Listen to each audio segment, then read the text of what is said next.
যারা অষ্টম শ্রেণীতে পড়াশোনা করছো তাদের মনে ঠিক এই মুহূর্তে দুটি প্রশ্ন সবচেয়ে বেশি কাজ করছে। প্রশ্ন নাম্বার 1, আমরা ক্লাস 9 ওঠার পর গ্রুপ নিতে পারবো কিনা, অর্থাৎ সায়েন্স, কমার্স এবং আর্টস এই সকল গ্রুপগুলো নিতে পারবো কিনা। প্রশ্ন নাম্বার 2, ঠিক এই মুহূর্তে আমরা কোন বইগুলো পড়ব, নতুন কারিকুলামের বই নাকি পুরাতন বইগুলো। কারণ তোমরা অনেকেই জেনেছো এবছর নতুন কারিকুলামটা বাতিল করে দেওয়া হবে এবং আগামী বছর থেকে তোমরা পুরাতন কারিকুলামে চলে যাবে, যদিও বইগুলো কিছুটা আংশিক পরিবর্তন করা হবে। এখন এই মুহূর্তে যদি আমরা নতুন বইগুলো পড়ি, অর্থাৎ নতুন কারিকুলামের বইগুলো পড়ি, তাহলে এই পড়াটা ভবিষ্যতের জন্য কোনো কাজ আসবে কিনা, এই ধরনের দ্বিধাদ্বন্দ্বের মধ্যে অনেক স্টুডেন্ট আছো। এখন তোমাদের অনেকের প্রশ্ন হতে পারে, স্যার আপনি কিভাবে জানেন? আমাদের মাথায় এই ধরনের প্রশ্ন কাজ করছে।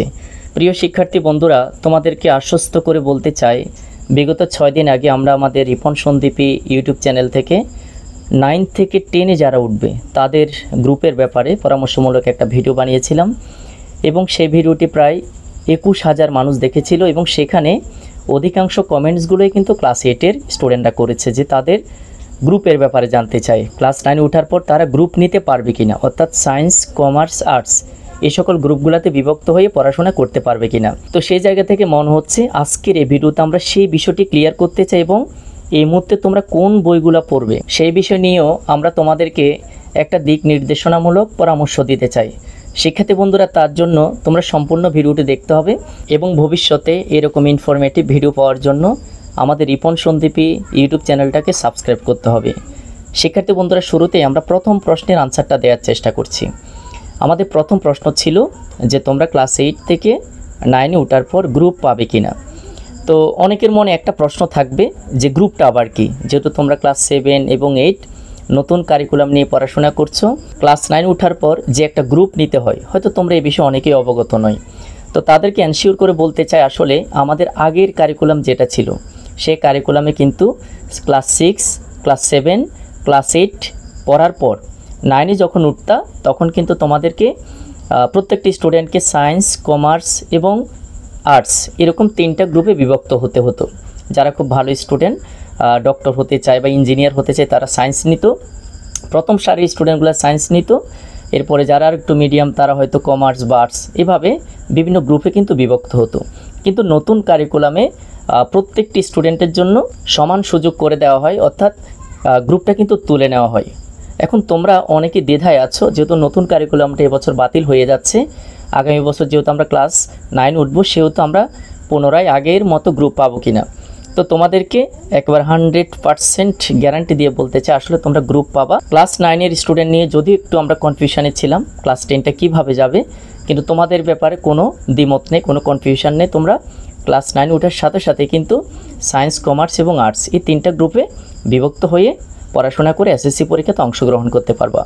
আমাদের সেকেন্ড কোয়েশ্চান যেটা ছিল সেটা হচ্ছে এই মুহূর্তে আমরা কোন বইগুলো পড়বো। হ্যাঁ, এটা হওয়াটাই স্বাভাবিক, আসলে যেহেতু আমরা জানি যে নতুন কারিকুলামটা এবছর পরে টিকছে না। এখন নতুন কারিকুলামের বইগুলো যদি আমরা পড়ি, এগুলা ক্লাস 9 ওঠার পর ভবিষ্যতে তো এগুলো আমাদের কাজে দিবে না। তো এখন আমরা এই মুহূর্তে কী করব, নাকি আমরা বর্তমানের কথা চিন্তা না করে একেবারেই যেহেতু এসএসসি পরীক্ষাটা পুরাতন কারিকুলামে দিব, পুরাতন কারিকুলামের বইগুলো পার্শ্ববর্তী কারো থেকে সংগ্রহ করে পড়াশোনা করব। তো তোমাদেরকে যেটা বলা, আসলে পুরাতন বই কালেকশন করে যদি তুমি পড়ো, বইগুলো কিন্তু 100% একই থাকবে না। অলরেডি শিক্ষা উপদেষ্টা ওয়াহিদুদ্দিন মাহমুদ তিনি বলে দিয়েছেন যে বইগুলোর বিশাল একটি স্ট্রাকচারাল চেঞ্জ কিন্তু নিয়ে আসবে, মডিফাই করা হবে, কভার পেজ সহ ভিতরের অনেকগুলো বিষয়বস্তু কিন্তু চেঞ্জ করা হবে। বই থাকবে, কারিকুলাম সব কিছু ঠিকঠাক থাকবে, কিন্তু অনেকগুলো অধ্যায়ের কিন্তু পরিবর্তন আসতে পারে। এখন প্রশ্ন, তাহলে কি আমরা নতুন কারিকুলামের বইগুলো পড়ব? কারণ এটা তো আগামী বছর কাজে লাগবে না, তাহলে আমরা কেন পড়ব?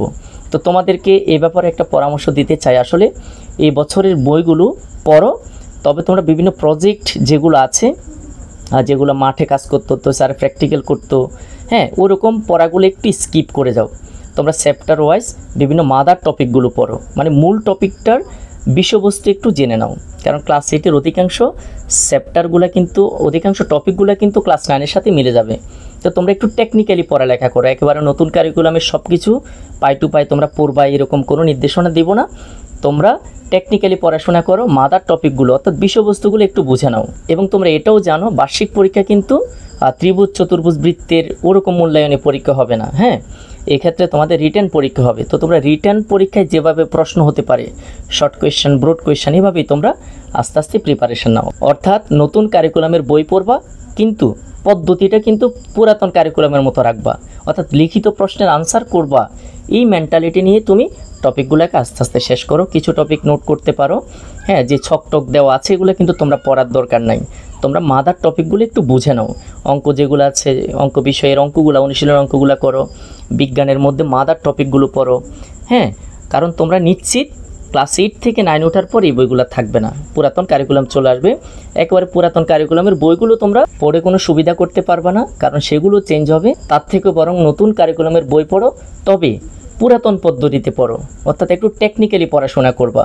তো সকলেই আশা করি আমার মর্মার্থ বুঝতে পেরেছো। আমি ভিডিওতে যেই দুটি প্রশ্ন শুরুতেই করেছিলাম সেই দুটি প্রশ্নের উত্তর দিতে পেরেছি। যদি ভিডিওটি ভালো লাগে ভিডিওতে অবশ্যই লাইক করবে, এবং তোমাদের এই গ্রুপ পাওয়ার পর কার কেমন লাগছে সেই অনুভূতিটা কমেন্ট সেকশনে অবশ্যই জানানোর চেষ্টা করবে।